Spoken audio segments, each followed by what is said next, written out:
Hello and welcome to episode 6 of the Definitely Football podcast. The Premier League is this close to being back. We're just a week away. There's been a few transfers going on. Vinny's not going to Arsenal. Thank God. And obviously there's other stuff that's happened since then, so we'll get through all that. We'll bring you all the week's action in the League of Ireland. And we've each made a list, a combined 11 of Chelsea, Arsenal and Liverpool all time. So stay tuned for that as well.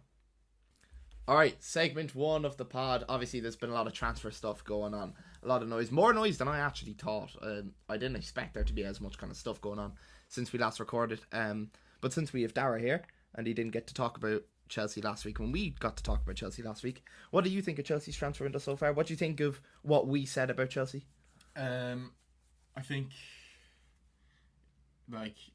I would rate the Chelsea window, this is the best window I can remember in a very, very, very long time. Okay. I think in the last 10-15 years we haven't had a transfer window as good as this.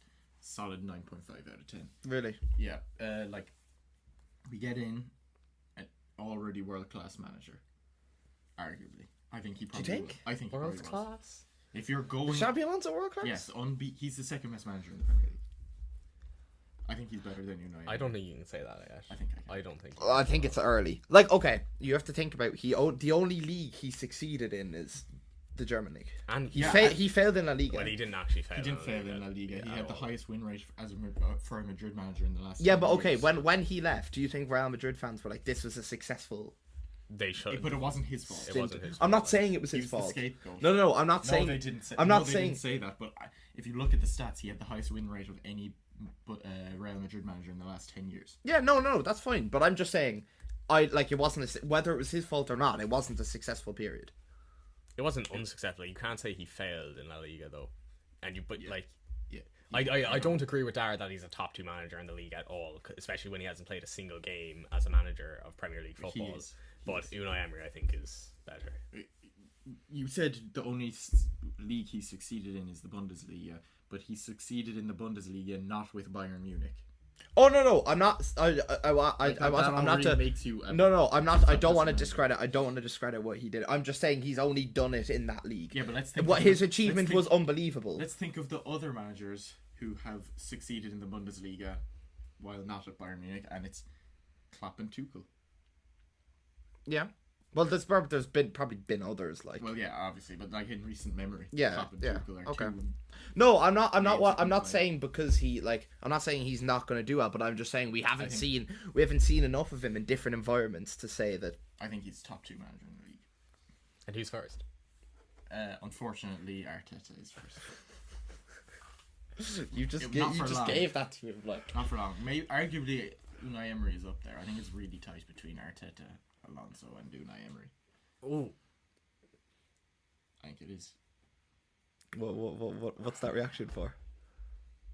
You don't think it's close between Arteta and the other two? especially not in the Prem. No, if we were talking about Prem managers here, So I'm just saying managers in the Prem. I know you're an Arsenal fan and all you know. But is the Premier League, but some managers we know their trophies. Sorry. Who's playing in the Champions League this year? Oh, Not the 2-time Champions League winners of London. Exactly. So Xabi Alonso yet again isn't going to play in the Champions League? What do you mean yet again? We've seen him play in Champions League for half a season. He was literally in the Champions League for an entire season with Leverkusen. Was he? Yes. after they won the league. After they won the Bundesliga. You call Xabi Alonso top 2 managers in the Premier League? Yes. When he hasn't managed a game. That's going to be an interesting. I want to see how that ages. Out of the managers that are in the Premier League, he is in the top 2 in terms of ability. He is the second best manager in the league. That doesn't mean, that doesn't mean he will still be the second best manager in the league after playing a league of Premier League football. Let's see how he adapts. I think he'll be fantastic, and I think Chelsea will do very well because of our transfers. The owners have finally listened to a manager. This is what I find amazing. Alonso said in an interview he was really sold on the club and he was really sold by the fans and the potential of the squad, but he had questions that he needed answered. And I think based off the signings that we are getting, you can tell that it's Xabi Alonso in charge. Do you think there's any position you're still lacking? I Like if you could only sign one position, one more player, what position would it be? I wish we could sort out. The only reason it's a 9.5 instead of a 10 is because we need to sort out the Enzo Fernandez issue. Okay. Is he spreading his cheeks for Real Madrid? Yes. Are they saying no? Also yes. Yeah. Man City also wants him. I think he could end up going to Man City with Enzo Maresca. You could see that happening. Like he would be the biggest Judas of all time if he did that. Probably in Chelsea. I mean, Sol Campbell's probably in Chelsea history. Okay, Chelsea don't have direct rivals. Yeah, no, we don't have any players who leave our big club to go to smaller clubs. Ever really? They usually come from small little clubs like Arsenal. Like Ashley Cole, David Luiz, Petr Cech, who left Chelsea, went to Arsenal as his retirement club. Willian went to Arsenal for his retirement club. Jorginho went to Arsenal for his retirement club. And none of them won anything. Olivier Giroud left Arsenal, came to Chelsea, and then glazes the hell out of Chelsea. Cesc Fabregas left Arsenal, came to Chelsea, and glazes the hell out of Chelsea. Keith, you have any response to that? He can't respond. They don't win shit. Alright, do we want to pull up the Premier League table from last season? And we have to scroll. We have to scroll full to find table. Chelsea. We have to scroll. To be fair, we had our manager just decided to fucking leave the club. Oh, did he? Yeah. We also got a new manager brought in halfway through a season. Didn't do that bad. We still came 8th. 8th is like basically as bad as 8th would get you European football now, and you couldn't even do that. Yeah, but it didn't back then. And still better than what you did. Probably the same amount of points as us if you check. Doesn't matter. I don't know. Just on Morgan Rogers, obviously we haven't seen him in a Chelsea shirt yet. Yes. Like we haven't seen him in action in a Chelsea shirt yet. How do you think he'll settle in? Do you think because obviously he's had a late start to pre-season. Do you think he's gonna play a big role at the start of the season, like in the first few games? Do you mean settle in football? In footballing terms, yeah. I think we have to keep our expectations low for a while. He's probably going to be wrecked after not having the summer off. I think we have to be patient with him, with Reece James, and with actually Chalobah's gone now, unfortunately, but him and Reece James we need to be patient with because I think that shows the expectations of the Chelsea and squad. To be honest, as well, I'm expecting our players to come back from the World Cup and be phenomenal again. I think that just shows the level that Chelsea are at. That's just that not they have how to it ever works, they have to lower expectations of their own players. Are you waiting for players to come back and you're going to go, I'm going to give them leniency because they played the World Cup? We still have technically if we sign Barcola, he's not back yet. Yeah. So I think there has to be. It's kind of a mix. I think the level of you have to understand that these players aren't going to start straight away. I know Declan Rice, Morgan Rogers, they're only just back. They're not going to start straight away. I would be very shocked if we saw Declan Rice or but I'm not saying an appearance before October. I'm saying, but that's because of injuries. That's a very different scenario. Morgan Rogers is very fully fit, has not played near the amount of time. I don't think he's not fully fit though because he's just had a month off. So David Raya has also had a month off. Like David Raya came back early. David Raya had 4 months off. He didn't play in the World Cup. He still went to the World Cup. You still have fucking free holiday. You still have players coming back. Trade a few times a week. Odegaard reached the quarterfinals. He's already playing in friendlies. We're already expecting him as our captain to play well. Just because a player comes back from the World Cup, you can't look at them and go, okay, I'm going to allow you. Especially if you want to challenge for something like Champions League football, which I assume you do. As someone who, our club was in the Club World Cup last year, and we expected our players to just drive through having to play all throughout the summer and then drive through, and we expected really high levels of them, and then 4 or 5 of them got injured. So, how much do you put obviously you went far in the World Cup, Club World Cup, you won it, right? How much do you think the Club World Cup run affected your season last year? Massively. Do you think? Yeah. I think if we got knocked out in the group stages of the Club World Cup, we wouldn't have finished as low as we did. Then again, yeah, I think actually, if you think about it, Club World Cup is literally what fucked over our entire season because Levi Cole got injured, and that led Maresca to want a new centre back, and the owners were like, "No, you don't. We're not getting another centre back." Right. Are you saying the Club World Cup was a butterfly effect for why you came 10th? Is this what you're explaining there? Yeah. It is. And then Cole Palmer got injured for an entire season, pretty much. He was just on and off injured. So, yeah, I would say it had a massive But you're thinking... But I love the trophy, so... I actually really do. Yeah.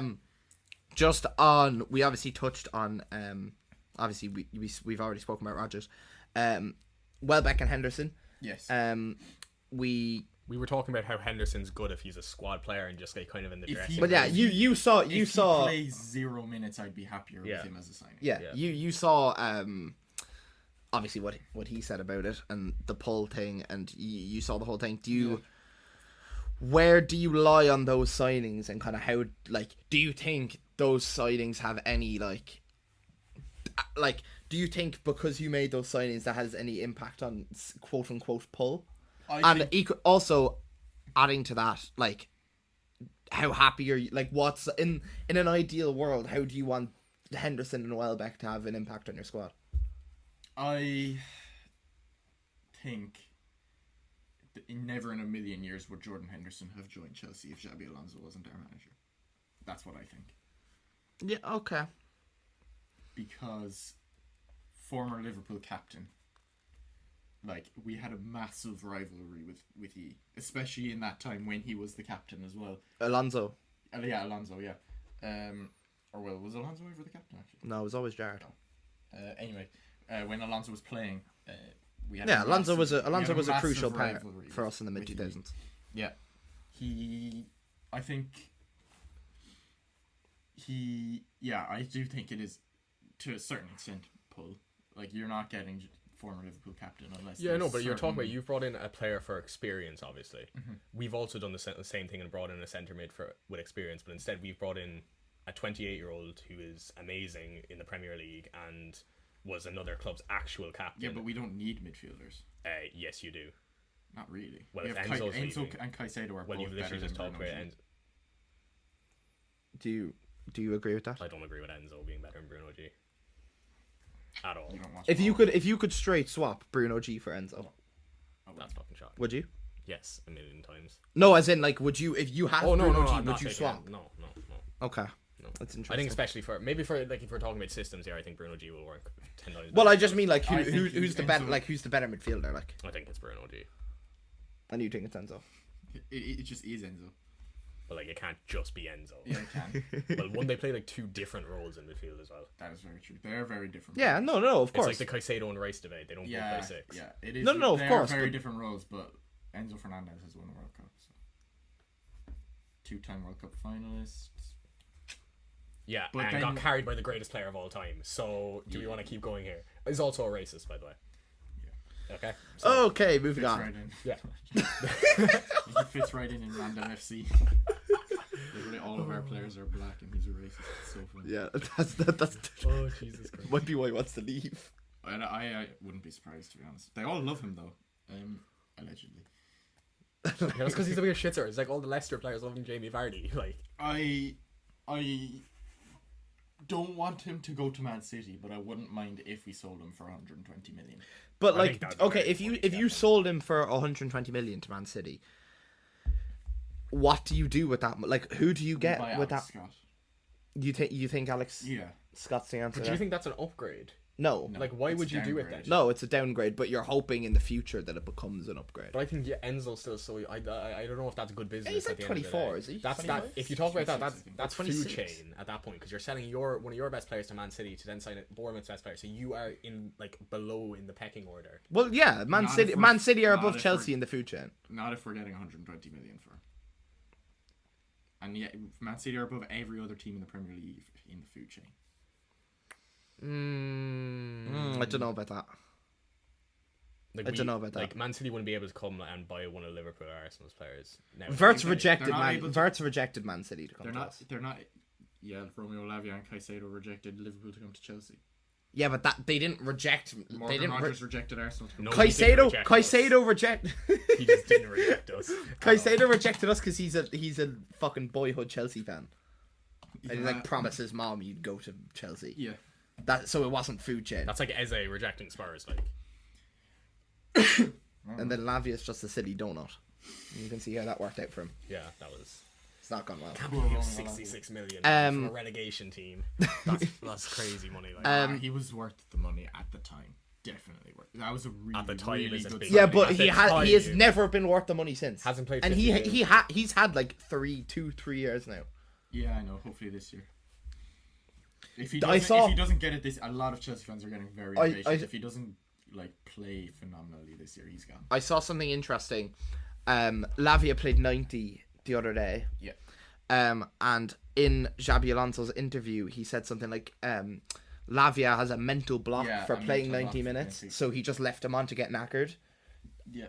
Personally, I find that really interesting. Is that not just brilliant, man? This is what I was saying. I really like that because the way Alonso made it out was Lavia didn't want to stay on because he was tired. Yeah. Alonso left him on because he knew it was a mental block, and then he said Lavia came off and he was delighted. Yeah. So and to me, that sounds like I'm not comparing the two, but that's like that reminds me of stuff Jurgen Klopp would do. Yeah. I'm not saying Alonso's as good of a manager as Jurgen Klopp because he isn't, right? But that is of course you never know what's going to happen in the future. Exactly. But that was, to me, I read that and went, that's a very promising sign. I really, really hope that Alonso is Chelsea manager for like 6, 7, 8, 9. I think if you want to do anything, you're gonna have to be patient.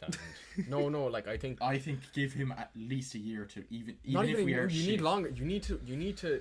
What's wrong with Chelsea and United in today's period? They don't. I don't understand. You go through like bad times. You need to stick with a manager, and you need to. I know that some of United haven't been good enough. We did try to do that, and Enzo Maresca was just literally. But your club needs to understand that a manager, if they want to stay for a longer period of time, has to be given which they've given chance of Xabi Alonso. Yeah. Like, as we've seen it work out with Arteta, we've seen it work out with Klopp.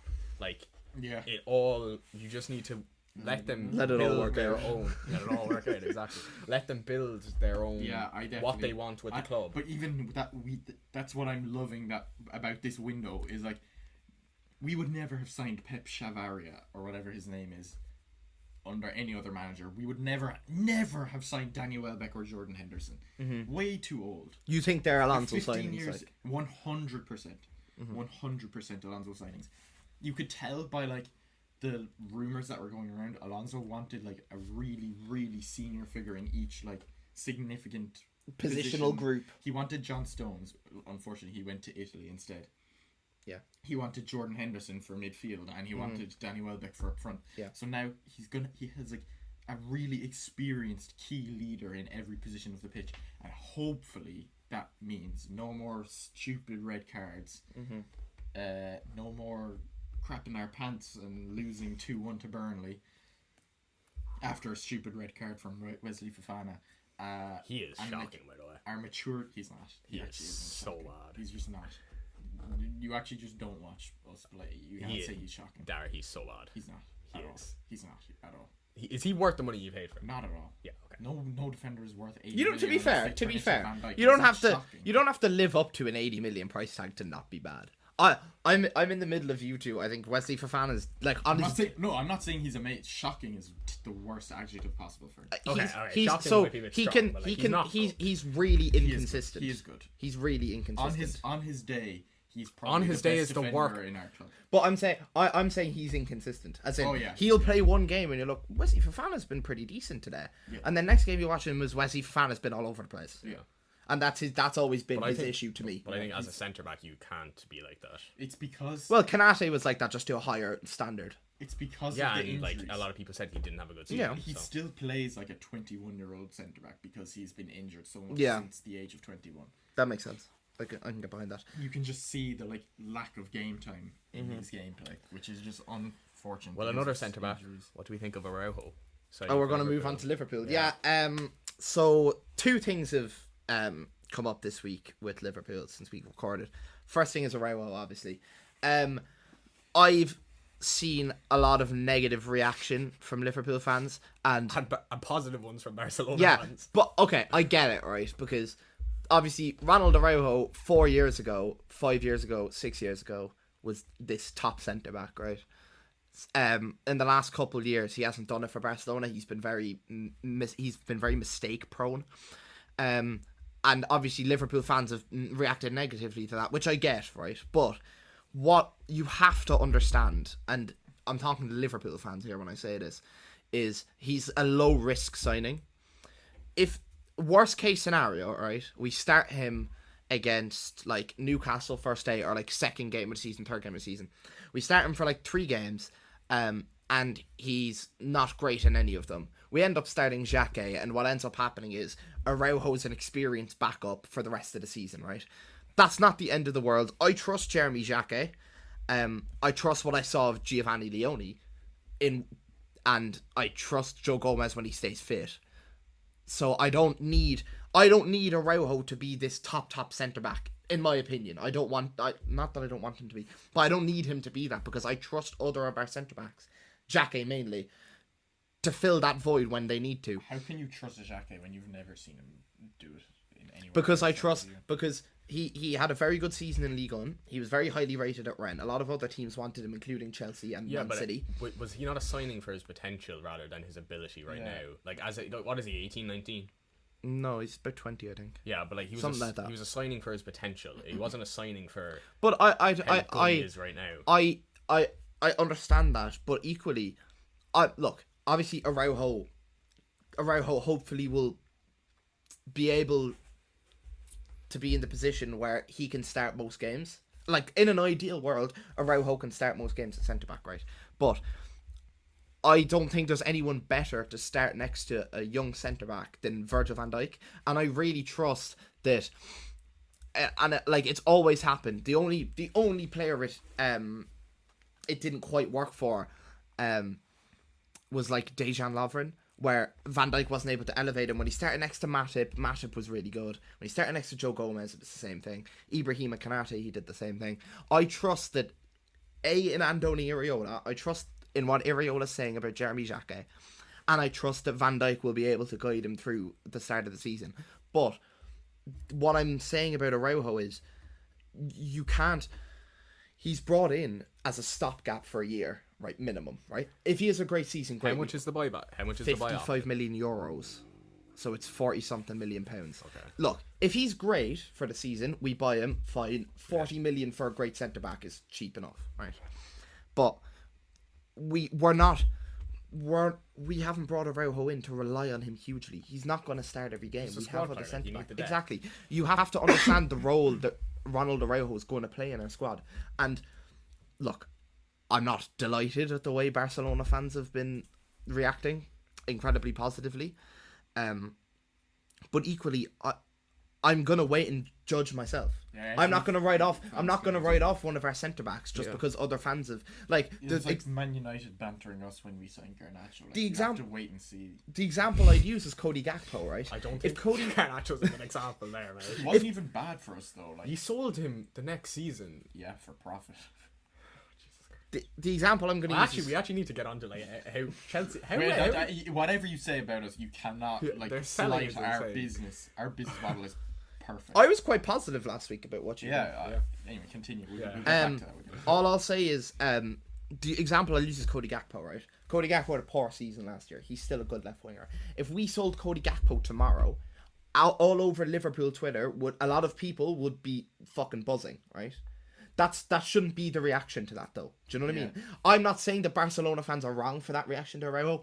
I'm just saying that you can't judge how good a player is going to be based on the reaction of the fan base, because there's a load of different narratives and things that can happen that can make a fan base react that way.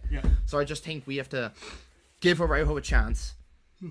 Liverpool we've always been a club where we're very good to our players. We very, very, very rarely turn on a player. Unless they wrong us first. That's only really the time that happens. So I think we have to give Araujo the time he needs to settle in and assume the role that we need him to be, in that our other squad players are Gomez, who gets injured a lot, and Leone and Xhaka are young. So we needed a experienced leader who's Barcelona's club captain to come in and be able to, so it's not just Van Dijk and an injured Gomez leading everyone. We need him to play that role. And I think he can do that. I think that can happen. And then on to the other news that we saw this morning. Yeah, we obviously, if we're recording this on Monday morning, this morning about 9, I think, Fabrizio Romano posted that we've agreed personal terms with Bradley Barcola. Obviously that's very good. But that was never the issue. It's the valuation PSG have. It's getting us. So they're saying 150 million euros. We are at like 120 million euros. I think. Big gap, like. I do think they're signing Mika Guts. He dropped out of Ajax's squad last night due to injury. It could be injury, but I don't know. And then Ferran Torres is signing. Obviously, Ferran Torres is a striker, but equally, he's played right wing for multiple seasons in his past, so he can cover there too. I just think PSG are signing a lot of wingers and a lot of forward players. I don't get it. It's to play in the league, though. Yeah. I reckon what they will literally happen have a League One squad and a Champions League squad. But I'm saying they don't need wingers. If they keep everyone at the club now, if they shut shop and no one else leaves, well, do they have a backup? And they bring in Götze and they have Seni Mayulu. Yes. Due, Kvaratskhelia. Well, but we're gonna sign him by as well. Yeah. Is that actually happening? Well, I don't know, but I'm gonna. It's like 40 million. We're probably gonna end up paying. I think you're actually better off just signing him by and signing Mika Götze instead of spending 100. But they won't. 100%. But Mika Götze will go to PA. It's not food chain, but it's domino effect. Yeah. Mika Götze is as good as gone, and then Barcola will come around. I think it'll end up being 135 million euros, 140 million euros. I don't think that's bad. I really don't think. Especially you have to think about. That's similar to, like, you're paying that for the same as Morgan Rodgers. It's what they paid for Rodgers, and I'd rather Barcola than Rodgers personally. Yeah, I think definitely. I personally wouldn't. You'd take Rodgers over Bradley Barcola? In the Premier League. For in the situation that our club is in, yes. We needed the Premier League experience. We needed someone who's basically guaranteed to work based on what they've done. If you need a left, I'd pick Barcola. You need a left winger. I'd pick Barcola because we have. I don't think we need another. Half winger. Yeah, but that you need a left. I would pick Rodgers because we need that left wing, left 10. Xabi Alonso loved him, really wanted him, and we need more Prem experience instead of. I think. Like that. I just think Barcola fits us. Although he definitely does have the physicality for the league. 100%. Yeah, I think Barcola fits us well because we're going to be a very, as you saw with Bournemouth last year and Krupi and Ryan and all these players. We're very, and if you've watched us in pre-season, you'll see it. When we move the ball forward, we move it very quickly and directly. That was the problem with Slot as well. It wasn't getting moved forward quickly. It was all very lackluster. Especially, I remember watching the game where he lost or drew to Wolves.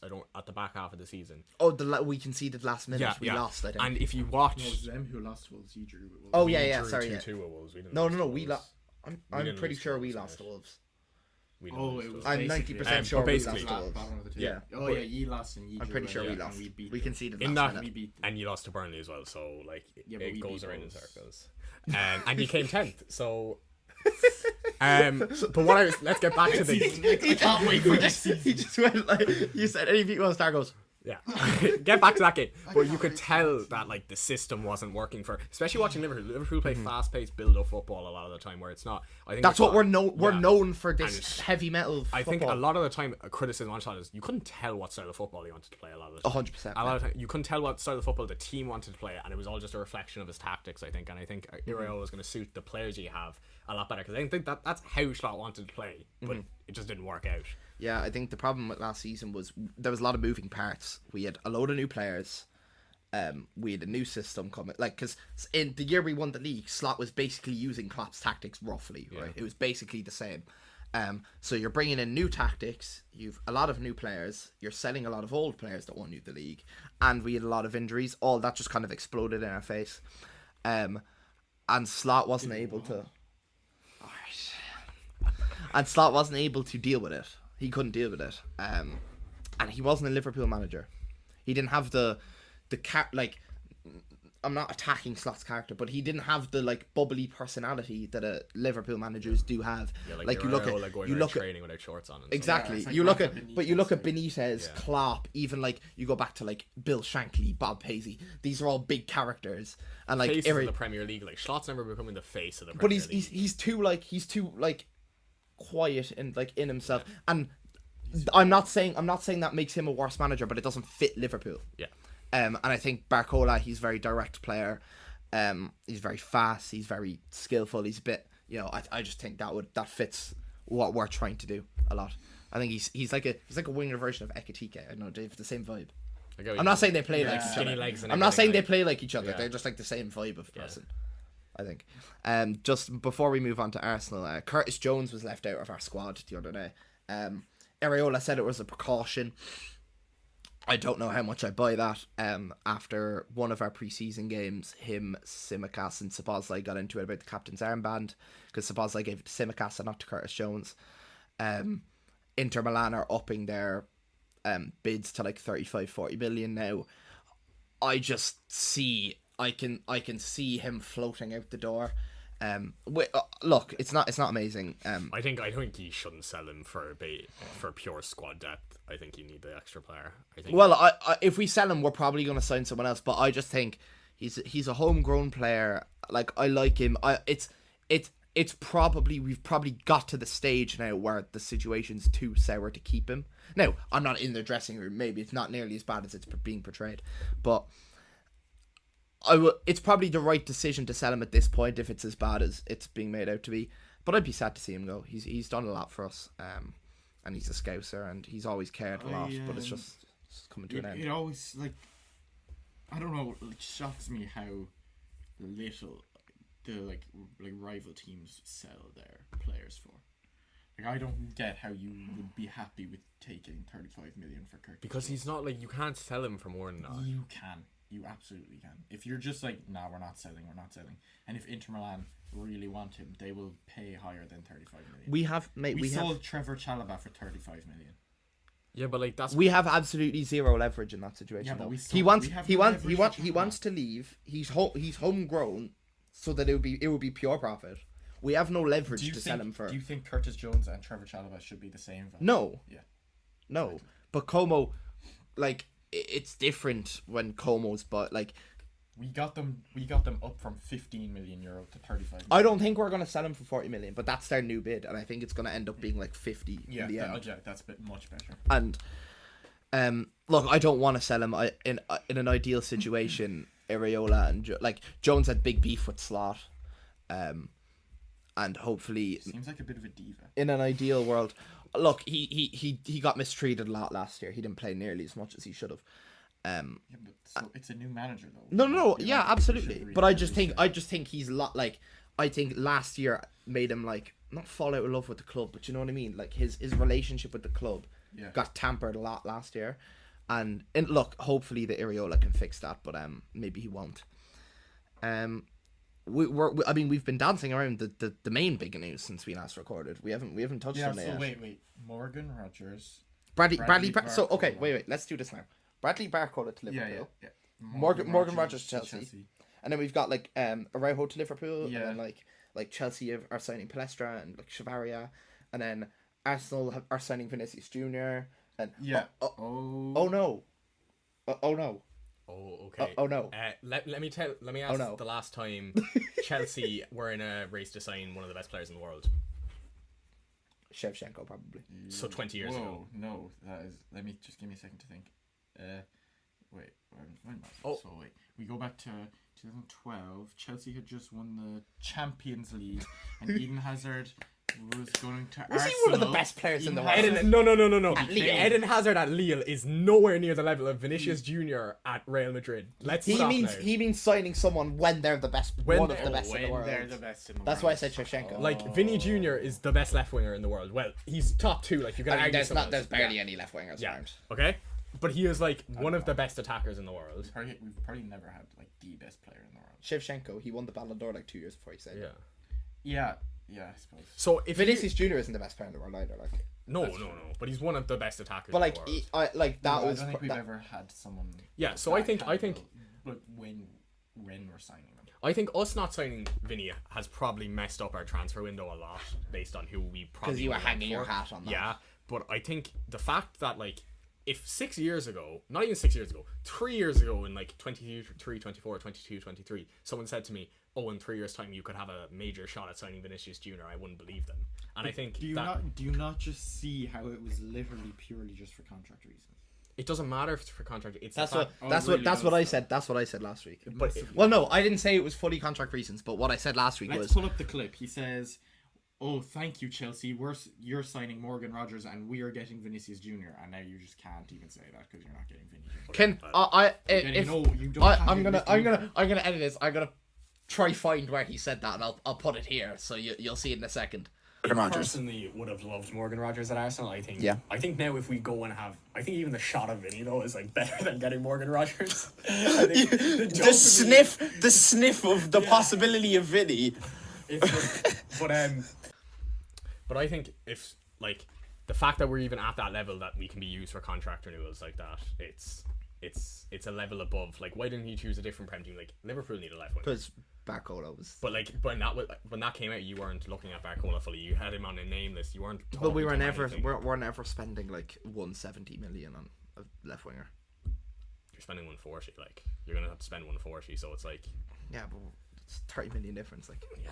But I think Arsenal's just like the most perfect club. It was Arsenal was the most realistic club that he would have go to because you desperately need a left winger. Non-existent, and you've just won the Premier League, and it's a great. Wait, what have we just done? What have we just done?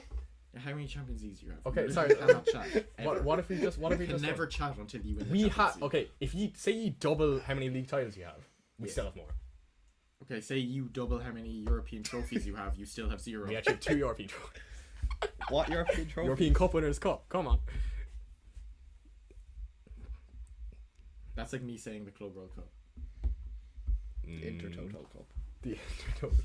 The Audi Cup. Anyway, on to our actual brilliant signing, which is Bruno G. Bruno G is a brilliant signing. Moss is the Europa League. What do Arsenal have here? But yeah, let's genuinely think Spurs are bigger than Arsenal's because they have a European trophy. No, that one was very spectacular. European trophies are weighted so much more heavily than domestic. He's about to explode. Yeah, I know, but it gets to a level where the amount of low trophies you have compared, like they weigh more, but like, and you also like but also Premier League titles. Dar, would you rather win a Europa League or a Premier League? I'd rather win a Premier League. Yeah, thank you.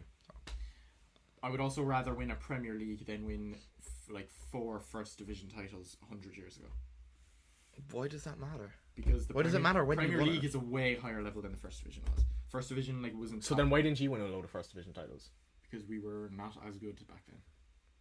You probably still finished higher than you did last season. Hang on. We are getting a bit off topic, but like, yes, the First Division isn't as high level, but so we're like would you rather win the Bundesliga or win the Premier League? The Premier League. So then in the 1980s, would you have rather win the English First Division or the Serie A?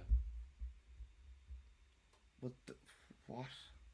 As a Darry, you're arguing. I see where I'm going from. But I do, but it's different because back then. If you're talking, I get it, but you have to equally think that the team that won it is I get what you're saying, right? But the First Division, all the teams were that level, and the Premier League, all the teams are that level. It's equally as hard to win them both. Yeah. The Premier League has never been more competitive than it is right now. No, but my point is, you're saying the First Division wasn't as the teams weren't as good as they're in. But his argument also doesn't make sense because he supports I'm not saying it's not as good. I'm just saying they're not as prestigious. But it doesn't to me it doesn't matter. It's an English top flight title. So does a World Cup back in 1960 not hold the same weight as a World Cup now? So England have probably correct. Yeah. No. Here. No, okay. No. I would probably say that. So England's World Cup basically doesn't really count. No, it does count. It's a different time of football. You can't compare. You can't compare them. You can't compare them. Yeah, exactly. But so you just compared them. You just compared them. No, you're the ones comparing. I'm saying they're weight the same. You can't compare different areas of football. I'm just saying I would rather win one right now. But that's because you'd probably feel it more. Yeah, probably. So I've won more. But if someone was 70 years old, they would have rather seen your club win 4 back then than 1 now because they've seen it. Yeah. Because they would have seen it. If you were alive for those First Division titles, you wouldn't be saying the same thing. Yeah. Yeah, probably. So what's the basis? So it's more. No, I just think it's more to do with he hasn't known the First Division. Yeah, exactly. He's known the Premier League, so he's more of an affinity to it. I don't like. He's biased. It's like saying Pele was the best player in the world, but you never watched them play, so you can't say like, oh, Arsenal were the best team in England when you never like watched those like first division titles being won. Mm-hmm. No, I get it, but I just don't see it as. I hate when people like there's a reason all the arguments are like in the Premier League era. But that's just because people haven't seen people our age haven't seen players. But if we're talking about a bigger club, you have to bring up the past. Like you can't just talk about now if you're talking about a biggest club. Yeah, I suppose. So like you have to talk about the whole club's history. And yeah, like how. Yeah, fair. Yeah, fair. So, and I also think your argument of when like 39 years. Like Chelsea are in the first like work like it's not like you support a Serie A team and you're like, oh, the Serie A back then was better. You support an English team. Yeah. Mm-hmm. So I have a Serie A team as well. Yeah, but everyone has a team, you know. Fiorentina. Like. All right, moving on. Arsenal. Maybe I'm yapping. We all played friendlies on the weekend. Yes. We all lost. Nope. Or you drew, but you drew to like a Thailand team. So and they beat Ruben Amorim's AC Milan, which they're so bad. They're so bad. He has Leao playing left cam, I think, and Modric playing DM. Like I think he was definitely out very wide. That's because he's used to playing out wide, but like he was playing in the left cam. Yeah, like it's just shocking. Like I imagine they're playing United in a few days as well. That's still not a going to be really a good win though. 3-0. João Pedro getting 2 goals as well, I think. Yeah. João Pedro's been on Austin form. McPhee getting 2 goals. Our new set piece coach. Arsenal. You're becoming him. Yeah. See, it's fun, isn't it? Don't you like it? See what happens when clubs start doing it. Chelsea like being the villains. Arsenal like had this weird like you have to like us. You have to like us. To be fair, it did kind of sometimes. I did wonder why he complained so much about not being liked. Like because when we weren't liked, I loved it. Yeah, but there's a difference. Like when you weren't liked, there's like reasons. People, it was like the trend to not like Arsenal. But it's the trend to not like every team that's winning the league. It wasn't the trend. I'll give you the exact reason why everyone hates Arsenal, and it's Arsenal fan TV. That's why everyone hates Arsenal. It's not. I wouldn't even call it Arsenal fan TV. I think no. Arsenal, every team has a thing like that. You're Arsenal hate them for the last. But you don't get the clips of it's. We must remember it's been raining. No, it's not even. Like it's not even that. That's what it is for me. You spent like 4 or 5 years being a joke, right? Because you're a big club, but you were buns, right? Because you went through all that. Now that you're longer than 4 or 5 years, it's 10 years. It was not 10 years, mate. No, but they, like in the like early 2010s, they were like winning FA Cups and stuff. I mean like mid 2010. I mean mid 2010s to like 2020. Okay. And like, we were still finishing higher than you did last season, by the way. Then. Like we still have a higher average finish than you did back then, though. Over the last 4 but years, apart from Alexis Sanchez, you had nothing going for you, right? So now that you're yeah, but you know what I mean. Like now that you're good, your fan base is like who you kicked out of the club. Your fan base is like is rubbing it like everywhere, right? Which I'm not going to tell fan bases what they can and can't do. But the point of it is that because you're like. This is very new to this generation of Arsenal fans. This is very new. It's not that you don't know how to act when you're good, but like it's a bit over the top because of that, right? But I think if someone gets so much level of hate and bantering, it's nearly a sense of we want to throw it back in their face. No, so but that's fine. So if you're hating us because we're doing a thing that ye made happen because of how much you bantered us, that's exactly what you're saying. Oh, yes and no. I'm saying, like you're like every club's entitled to give it when you're good, right? But I just think the reason you're going about it in a like, I'm not. This is not the majority of Arsenal fans. This is probably a minority, right? But some go about it in a cringy way. I get you, but like then you also have like a lot of people who don't see that and then jump on the train of no. Of course, like, if you look that always happens. Though. If you look at like the Champions League final, let's say, you have like 90% of people watching that match watching PSG to win. I think if you put those two teams next to each other, where you don't have like a name behind them, you just this is a team that's been building up for 5 years and has gone through every single stage and then eventually made it to the final. And then you have a team who spent so much money, are in a terrible league that they're able to rest all their players. You're not going to want that team who spends all this money. Exactly, but it's because of the fan base to change it. But I think, but not everyone sees that side of the like. You also spend money. not as like there's a level there between like what PSG do and what we do. They have like there's a level, bro. I saw a stat like recently, and it's like you've spent in the last 20 years you've spent double the amount we have, by the way. Yeah, but we've also had the highest profit from player sales in the league by over 700 million. Yeah. Next closest is 700 million behind us, and it's Spurs. So like it balances out. I know, but like it's like you have to like that like there is a bit of a trend of a hate train of jumping on Arsenal. Yeah. But I can give you a concrete example. But like you don't help yourselves either. When you were the favourites to sign Morgan Rogers, you were like all Twitter was just like, haha, we're signing Morgan Rogers. Well, that's because you're the greatest player ever.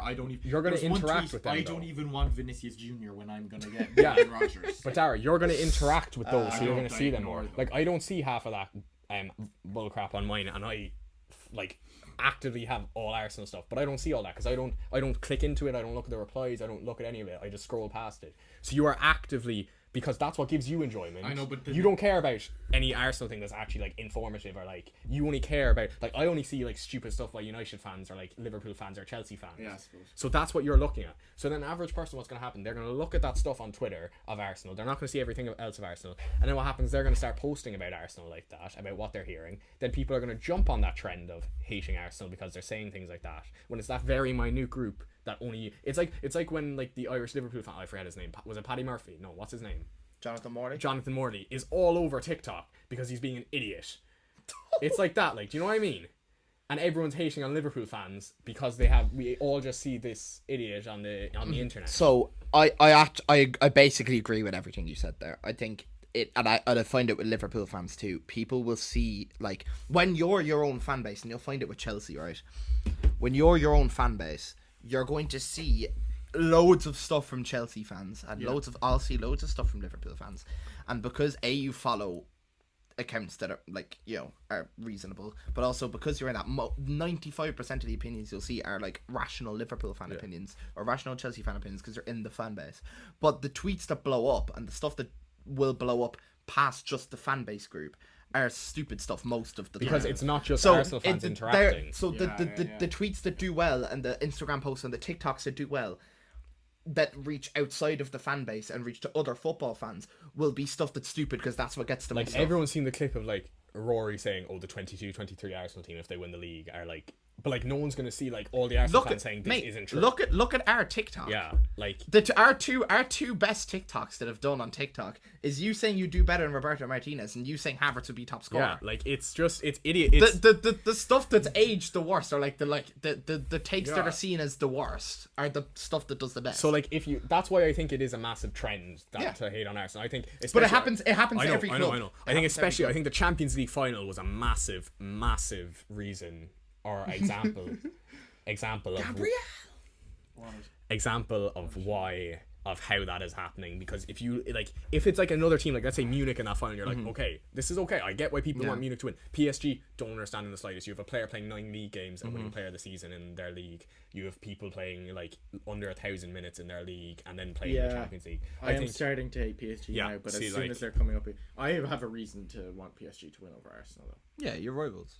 I hate Arsenal. But like if you're looking at a majority of not even Prem fans, just like world fans, I think especially if you're like a Bayern Munich fan, let's say, like you want. Yeah, I don't like, really get that. And then they're all supporting PSG just because it's Arsenal. Kind of jumping on the big. And it's Chelsea like, and it's bandwagon. Big and Chelsea and like, ooh, interesting. Interesting to talk about that in a big sense for a competition you're not in next season. My centre back scores penalties. Your centre back has no chance of being in a Champions League final next season. Yeah, I was going to say John Terry slipped. Neither does your centre back. I'm saying right now, your centre back has 0 chances of being in Champions League final either. He's already been in one next season. And why is that? Because I've said so. Okay, moving on before we end the segment. There's a few other transfers that aren't in our realm. Rodri to Barcelona. Obviously Real Madrid have been in for him for a long time. But Barcelona seem to have hijacked it. They've agreed personal terms. They seem close to a fee with Man City. It seems to be like 50 million, something like that. Yeah. 50, 60 million. Good. What do you think of that for Barcelona and for Man City? Obviously, Man City, just in addition to that, Man City are really, really close to signing Buadi. they're close to agreeing a fee. They've agreed personal terms. That's probably by the time of our next pod's out, I'd imagine Buwadi signed for Man City. I think I'd be fairly confident in saying that. What do you think of those two transfers and how it affects Man City? This could have a big knock-on effect for the whole league. Like, they're losing their talisman of the last 5-6 years. You saw how bad they were without Rodri for that year he was injured. Yeah. Enzo Maresca, I think, should be doing everything he can to keep Rodri for just this year. I think Rodri is gone. I don't think gone, Rodri staying at City is going to happen. I think it's between where he's going to go. He's going to go to Barcelona. And it's looking most like that. And I think Real Madrid. I think Enzo Maresca needs to be I think to if, keep him. If you're lose all of his. But I think he's already lost him there. I don't think there's a chance he stays. It'll be Buwadi and Anderson will be there like midfield. I think. Apparently they're signing. Enzo Maresca wants Enzo Fernandez to replace Rodri. I don't think that's a replacement. But do you think Enzo Fernandez starts most games in that midfield with Anderson and Buwadi? I'd say if you start him up higher, I think Cherky would be better in like a 10 position than Enzo Fernandez. He would start over Buwadi. Maybe. And maybe Anderson. Well, they'd probably rotate. I think Man Man City are a team that, and we're going to do our Premier League predictions next week. Big Premier League predictions. So stay tuned. That'll be a good one. Week who we're all going to put first. We just both put Arsenal 20th just to piss them off. I'm putting Arsenal first. Don't say that. I'm cutting that. I'm just saying. No, don't cut that. I won't cut that out. Watch who will put first. If you're not putting Arsenal first, and if Arsenal don't win the league, then they're like the worst club in the history of the Premier League. Anyway, what I was gonna say was, it's a really There is actually no way they don't win the league, though. No, there isn't. But I will say, Man City are very weird. Man City are a very weird one to predict because you don't know how they'll do. On paper, it looks like they should challenge. Or they should at least be up there. But it's a case of us last year where there's a load of new stuff going on, and you don't know how that's going to impact them. I think we should get on to more of like why they might not be as good next week instead of now. I think. Yeah, for sure. I think that's definitely a conversation. That's definitely a conversation to have next week. Just one signing I liked from the promoted clubs was Gus Hamer just signed for Coventry. That's a really good signing. Gus Hamer has been one of the best players in the Championship for a few years now for Sheffield United. He's gone back to Coventry. I like Coventry's business so far, and they still have more stuff to come. I just don't know whether those clubs can do a Sunderland and stay up. I know Hull can do a Leeds. Oh, really? Yeah, I think Coventry and I think Coventry will I would be tipping them to stay up. I think they're. No. We that's for next week. That's for next week. Tip them to be the best, by far the best Championship. Hull of if any of you haven't seen Hull's owner on Twitter, every week does he teases signings, so he puts their flag and the percentage chance that it'll happen and stuff. I actually really like that. It's good. It's open transparency. Obviously, some of those flags, the Jamaican flag was obviously the Bailey and stuff like that, so we kind of know what players they're coming in now. They've signed Jack Butland and Matt Targett. They've signed other players too. Do you think they have Championship level players? Yeah, but they're signing other players from overseas too. You don't see it. Nope. Okay. No, straight back down. I mean, we'll get on to that next week. By every single metric during the Championship season, if you look at it, XG, expected points, Coventry were top of all of them. I know these were woke kind of things. Mm-hmm. No, not even Coventry were top.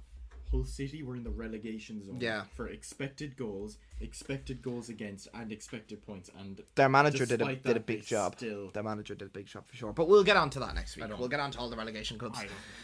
All the clubs that might go down next week. We'll do our big table. We'll obviously talk and give our reasons about why we think clubs will be where they are. But just we're coming back in here because we forgot a transfer to talk about. Dwight McNeil straight swap for Brennan Johnson. I haven't seen one of those in a while.